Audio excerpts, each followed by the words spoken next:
The wreckage of the ship was dead and floating in the cold darkness between stars. Commander Marcus Cole moved through the broken hallways with his flashlight cutting through the black air around him. And behind him walked 6 members of his salvage crew with their weapons ready and their eyes watching every shadow. This was a Valorian dreadnought, one of the massive warships that had terrorized human colonies for almost 20 years. And now it drifted like a corpse in the empty space beyond Kepler 442b. Commander, "I'm picking up life signs ahead," whispered Private Torres through the communication link. Marcus stopped and raised his fist to signal the team to halt.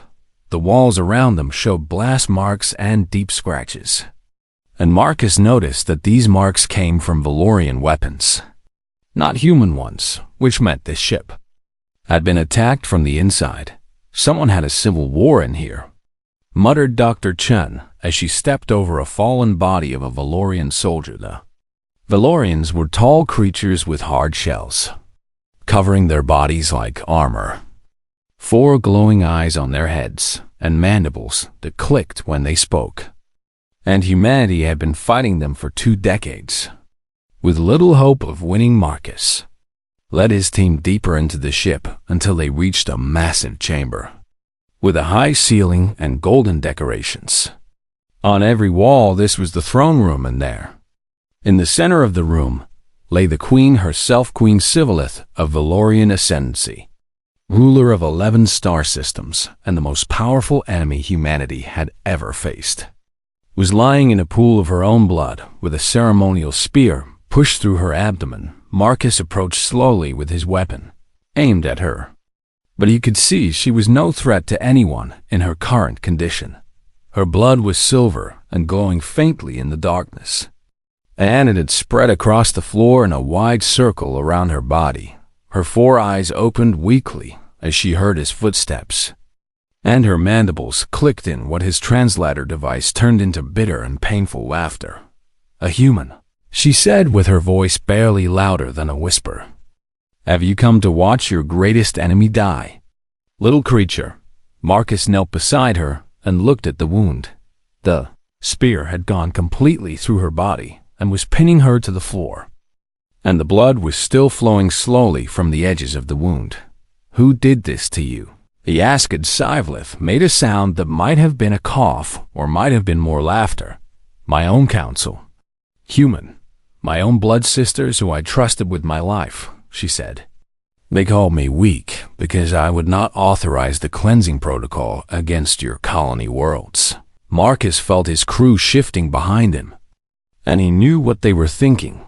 The cleansing protocol was the Valorian plan to destroy every human colony with biological weapons, killing billions of people in a single coordinated attack. "Why did you refuse?" Marcus asked, genuinely curious despite himself. "Because I watched your people human.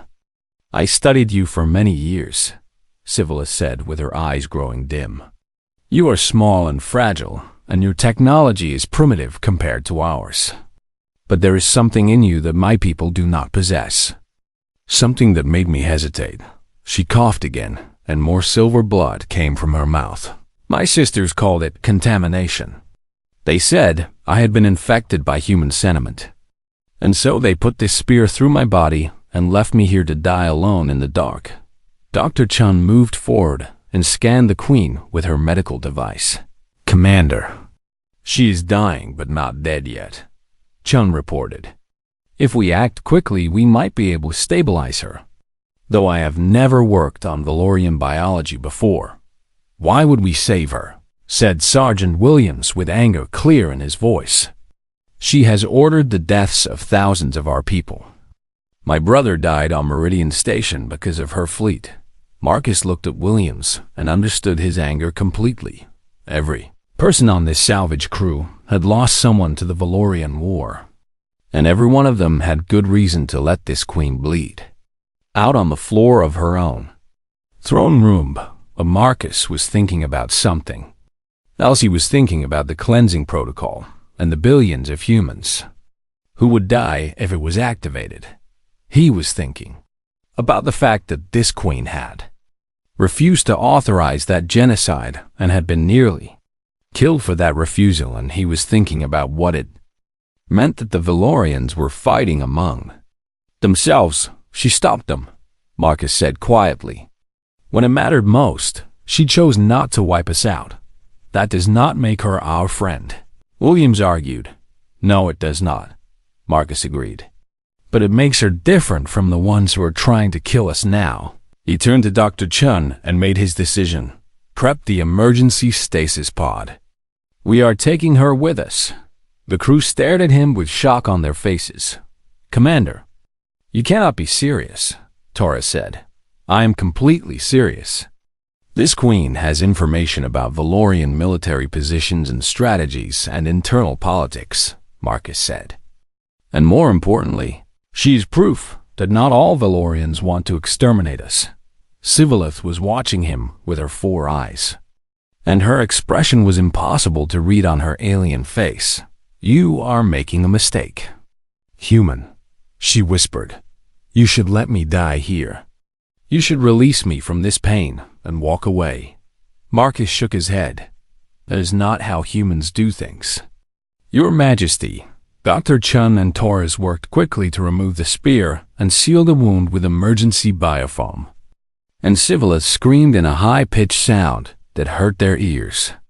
But she did not fight them. They loaded her into the stasis pod and activated the freezing process.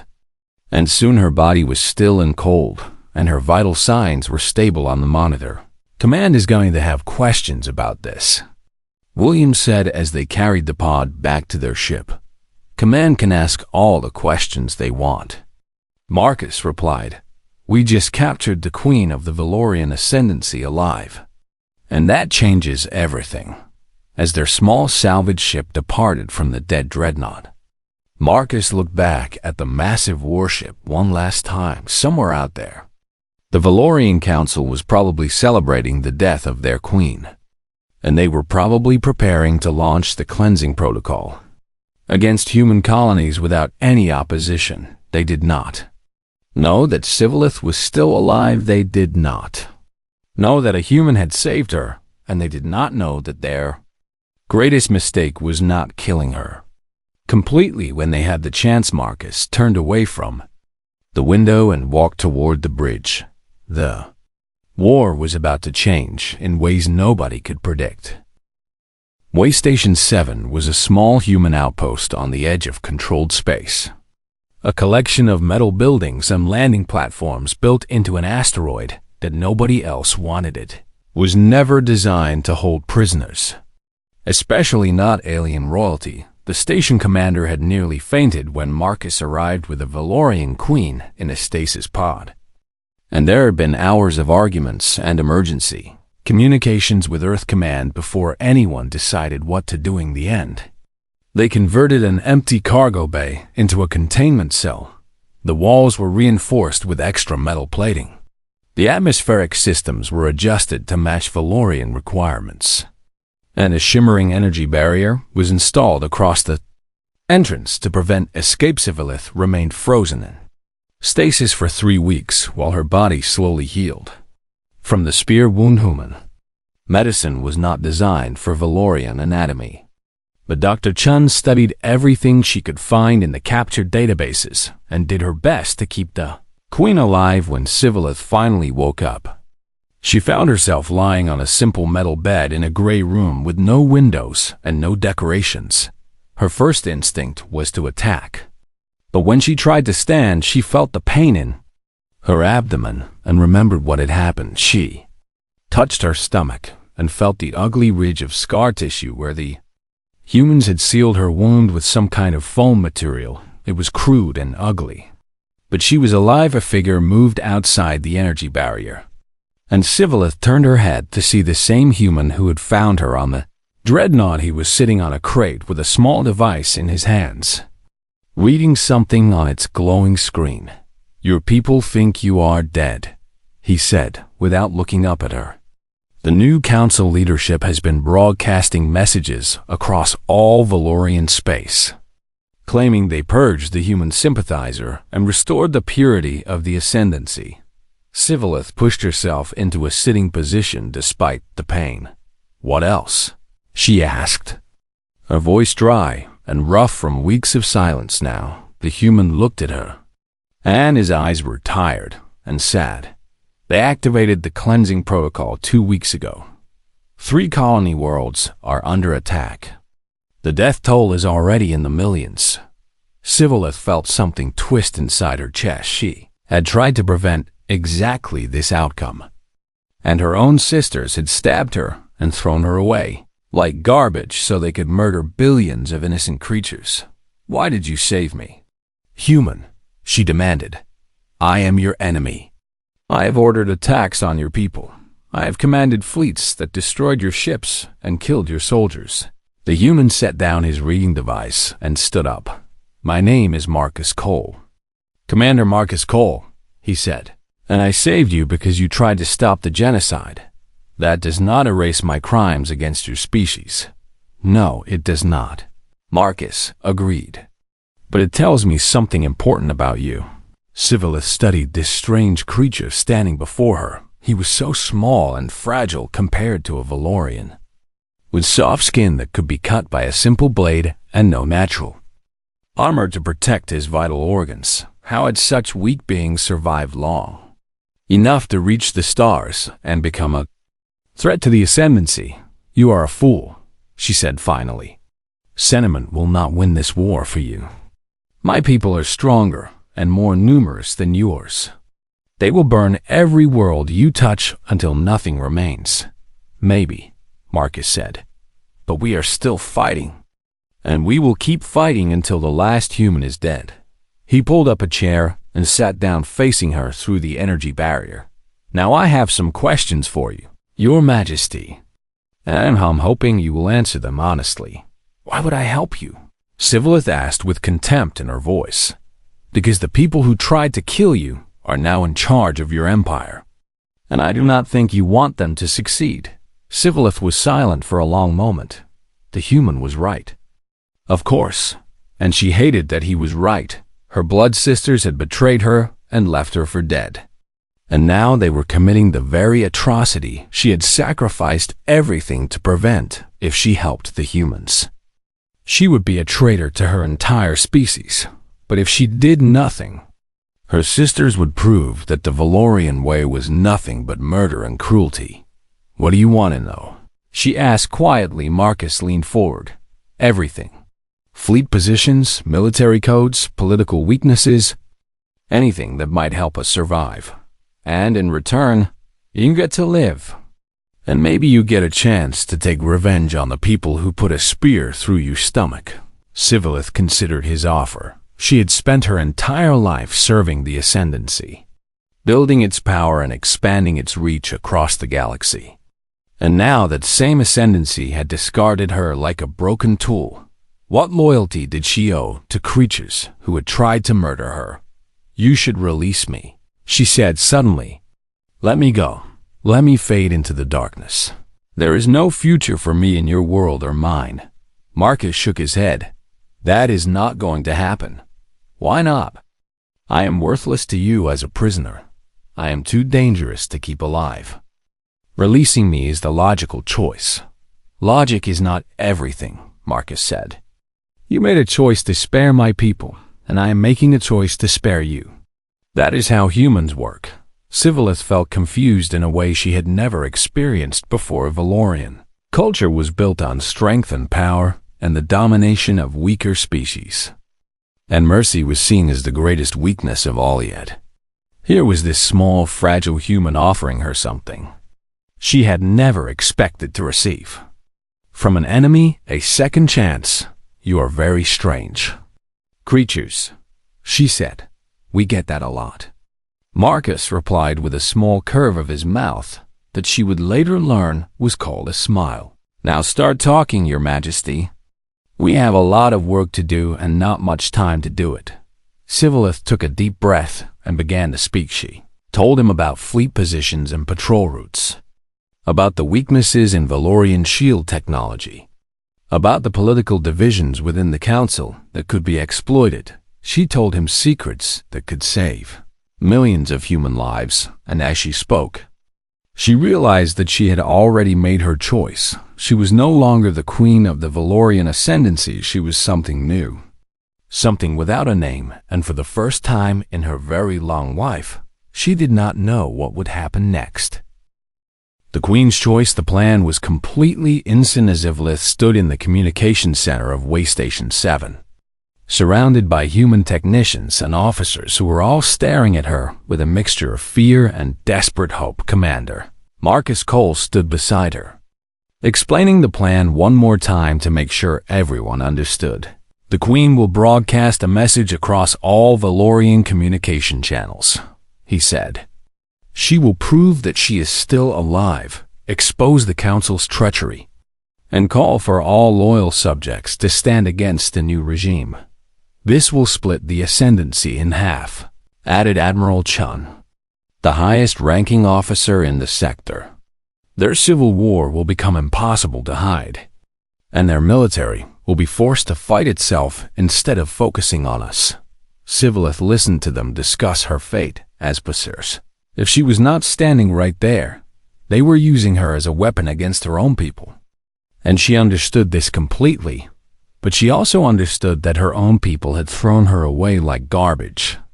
And the ones who had stabbed her were now burning human worlds and killing millions of innocent creatures. There is something you should know before I do this, Sivlith said. Interrupting the discussion, everyone in the room turned to look at her.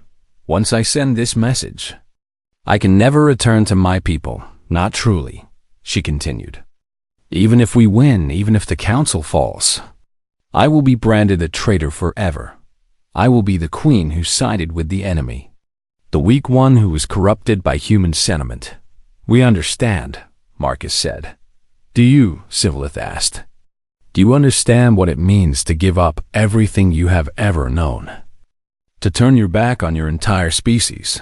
Marcus met her eyes, and she saw something there that surprised her understanding, real understanding. My grandfather fled his home country when he was 16 years old, Marcus said. His government was killing people like him, people who spoke out against injustice. And he had to leave behind his parents and his sisters and everyone he loved. He stepped closer to her. He never saw any of them again. He built a new life in a new place with new people. But he told me that he never stopped missing his home. Then why did he leave? Sivlith asked. Because staying would have meant becoming part of the evil he was fighting against, Marcus replied. Sometimes the bravest thing you can do is walk away from everything you know.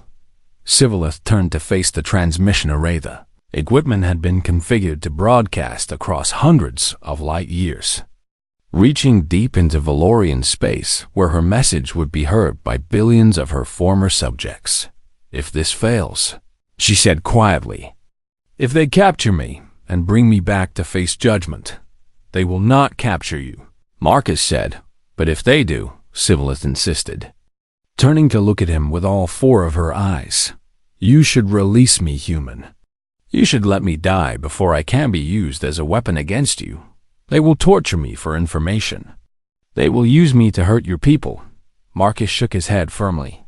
That is not going to happen. Why do you keep saying that? Sivlith demanded with frustration in her voice. It is the logical choice. I am one person, and your entire species is at risk, because you are one of us now, Marcus said simply. Whether you like it or not, whether you accept it or not, you chose our side when you refused to authorize the genocide. And we do not abandon our people. Sivlith felt a strange pressure behind her eyes, something wet and uncomfortable that she did not recognize later. She would learn that humans called this feeling the urge to cry. Your species is very foolish, she said. But her voice was soft, and there was no anger in it. Probably, Marcus agreed. But it has worked for us so far.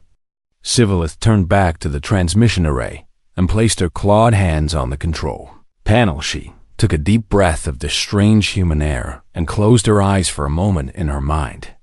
She saw the faces of her blood sisters, the ones who had smiled at her while pushing the spear through her body. She saw the burning human, colonies and the millions of dead innocent creatures.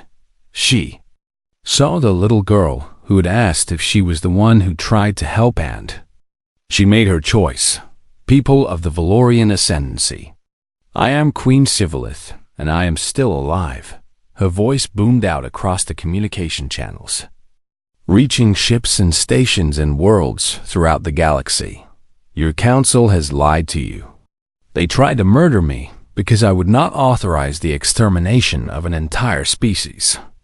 And they failed. She felt the words flowing out of her like blood from a wound. I call upon all loyal subjects to see the truth. Our leaders have become monsters. They have chosen genocide over diplomacy, murder over mercy. And they must be stopped. She paused and looked at Marcus, who nodded encouragingly. I stand with the humans now, not as their prisoner, but as their ally. Because they showed me something that our people have forgotten. Her mandibles clicked in. What she had learned was the equivalent of a human smile. They showed me that compassion is not weakness, that mercy is not stupidity, and that the measure of a civilization is not how it treats the strong, but how it treats the helpless. She took another breath. Choose your side wisely, my people. The future of the galaxy depends on it. She ended the transmission, and the room fell silent for a long moment. Nobody moved or spoke. Then Admiral Chun stepped forward with a strange expression on her face. Sensors are picking up massive communication traffic across Valorian space, she reported. The message is spreading faster than we expected. There is already chaos on multiple worlds. Marcus put his hand on Sivillith's armored shoulder, a gesture of comfort that would have been impossible just a few weeks ago. You did it, he said. We did it, Sivillith corrected him. Whatever comes next, we face it together, and somewhere across the galaxy, the Valorian Ascendancy began to tear itself apart. The human way the weeks passed slowly on Waystation 7, and Sivillith found herself watching the humans with growing fascination. Her containment area had a transparent section that looked out onto one of the main corridors of the station, and she spent hours observing the strange creatures as they went about their daily lives. They were so different from Valorians. In almost every way where Valorians valued strength and silence and perfect discipline, humans were loud and emotional and constantly touching each other with their soft hands. They laughed at things that were not funny to Sivillith. They argued over small matters that seemed unimportant. And they formed connections with each other that went beyond simple duty or obligation. One day, a transport ship arrived at the station, carrying refugees from Meridian Colony, one of the worlds currently being attacked by Valorian forces. Sivillith watched through her barrier as 300 survivors stumbled off the ship with empty eyes and broken spirits. They were all that remained of a population of 50,000. Humans of Waystation 7 did something that Sivillith could not understand. Instead of ignoring the refugees or sending them away to somewhere else, the station residents simply absorbed them into their community. Families who already had small living spaces gave up their extra rooms for strangers. Workers shared their food rations with people they had never met before. And everywhere Sivillith looked, she saw humans holding other humans who were crying and shaking from their terrible experiences. Valorian Colony would never behave this way. In the Ascendancy, the weak were left to struggle alone, and only the strong deserved resources and comfort. Yet these humans, who were already living in difficult conditions on a small asteroid station, they gave away what little they had to help others who were suffering. One afternoon, a small human child wandered near the containment area. She was a tiny female, probably no more than 7 years old, with dark curly hair and brown skin and wide, curious eyes. Sivillith expected the child to run away, screaming when she saw the alien monster behind the energy barrier. But instead, the little girl walked closer and pressed her small hand against the invisible wall. Are you the one who tried to help us?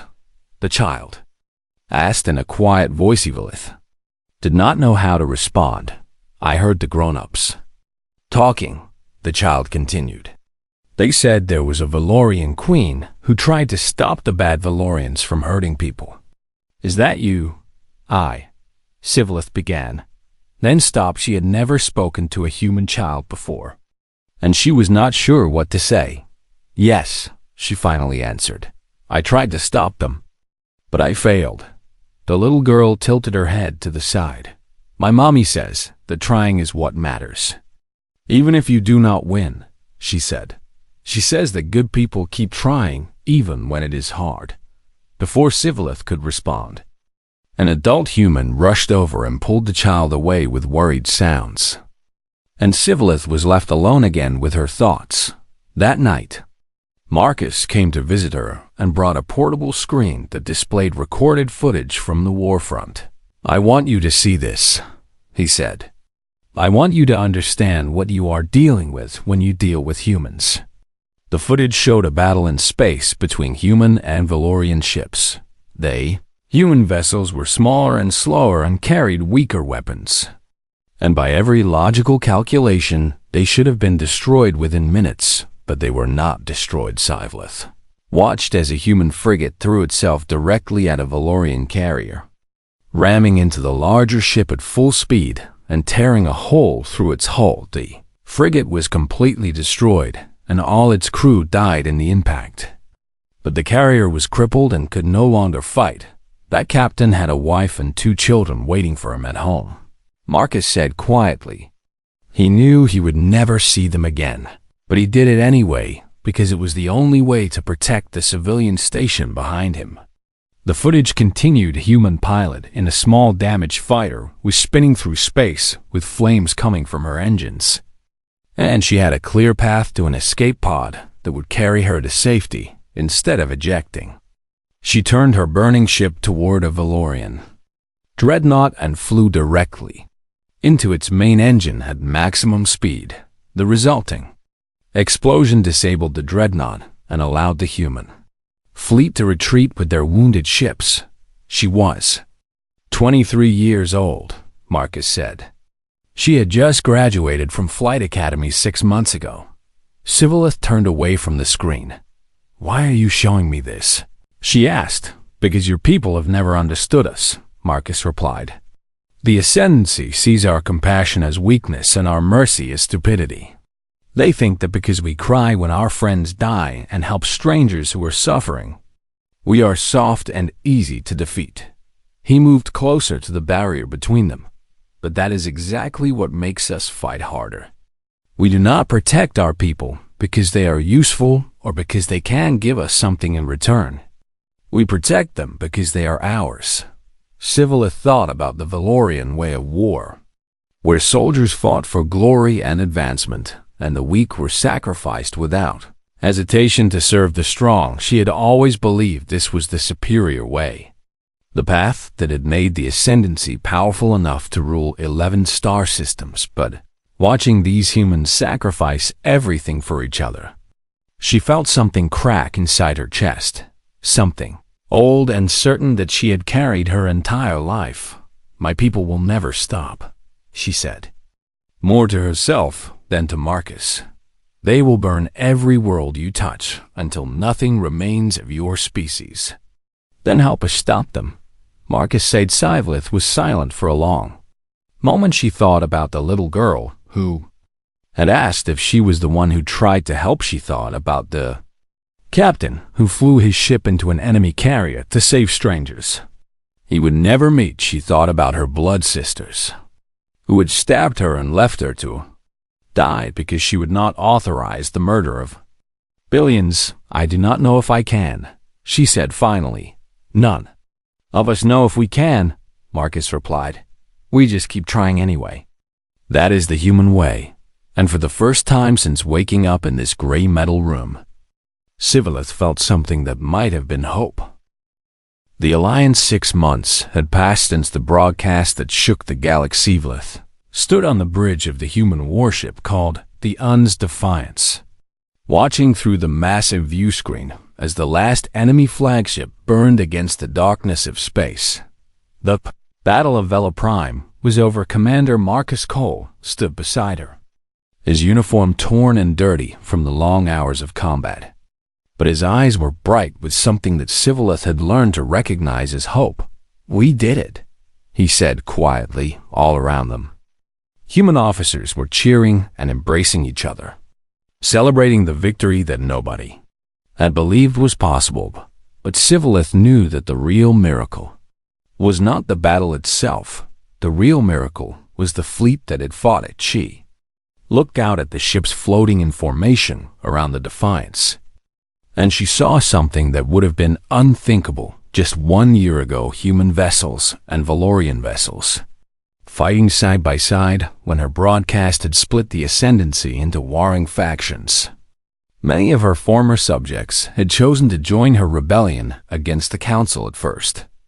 The alliance had been difficult and full of tension. Valorian soldiers did not trust human soldiers, and human soldiers had every reason to hate the aliens who had killed their friends and family.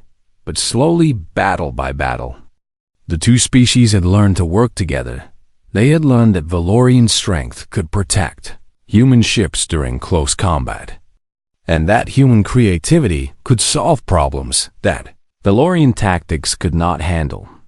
They had learned that despite their many differences, they shared something important. They both wanted the killing to stop.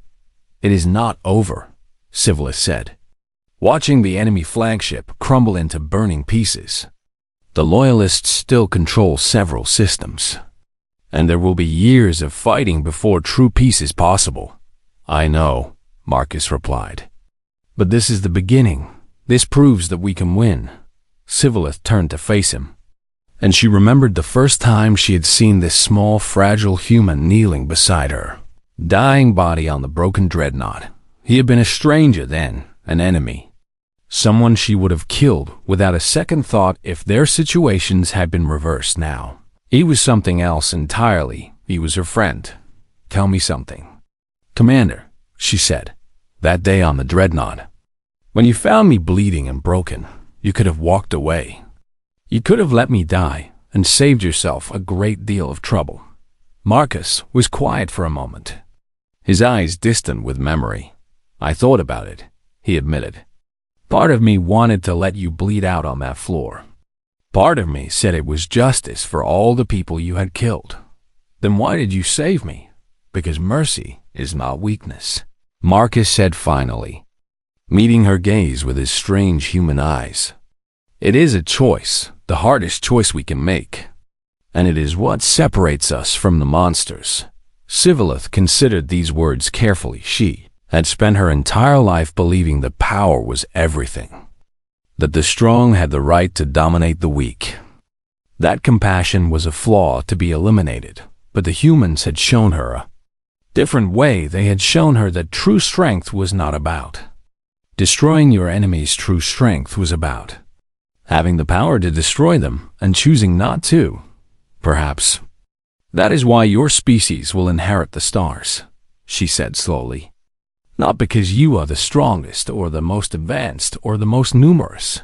She turned back to the view screen, where the last fires of the battle were fading into cold darkness. "But because when you found your enemy broken and bleeding, you chose to heal instead of kill." Marcus smiled at her, that strange curve of the mouth that she had learned to recognize as genuine happiness. "You know, for a terrifying alien queen, you are pretty wise. And for a tiny, fragile mammal, you are surprisingly brave," Scivilith replied. Their exchange was interrupted by Admiral Chun, who approached with a communication device in her hand. "The Council has officially surrendered," she reported. "They are requesting peace negotiations." The bridge erupted in more cheering, and Scivilith watched as humans who had lost everything to the war embraced each other with tears running down their faces. These strange creatures, she thought, these impossible, beautiful, strange creatures. They cried when they were sad and they cried when they were happy. And somehow that made them stronger instead of weaker. "Your Majesty," Admiral Chun said, turning to Scivilith, The council is specifically requesting that you lead the negotiations. They say they will only surrender to you. Sivillith felt the weight of that responsibility settle onto her shoulders. She would have to face the ones who had betrayed her, the ones who had stabbed her and left her for dead. She would have to look into their eyes and choose whether to seek revenge or offer mercy. She already knew which choice she would make. I will do it, she said. But I want Commander Cole at my side during the negotiations. Marcus looked surprised. Me? I am just a salvage ship commander. I do not know anything about diplomacy. You know the most important thing, Sivillith replied. You know how to choose mercy when revenge would be easier? She extended her clawed hand toward him. A human gesture that she had learned during her time among his people. Marcus took her hand in his, and the two of them stood together on the bridge of the human warship, an alien queen and a human commander, looking out at the stars that stretched endlessly before them. Welcome to the Alliance. Your Majesty, Marcus said. Call me Sivillith. She replied, After all, I am one of yours now. And as the fleet began its journey toward peace, Sivillith understood that she had finally found something she had been searching for her entire life without knowing. I'd a family that would never betray her, a people who would never leave her behind, a species that had taught the galaxy that the greatest strength of all was the courage to be kind. The war was ending, but the story was just beginning, and somewhere in the future, historians would write about this moment as the birth of a new civilization, built not on conquest or domination, but on the simple truth that humans had carried with them since they first looked up at the stars. Compassion is not weakness. It is the greatest power in the universe.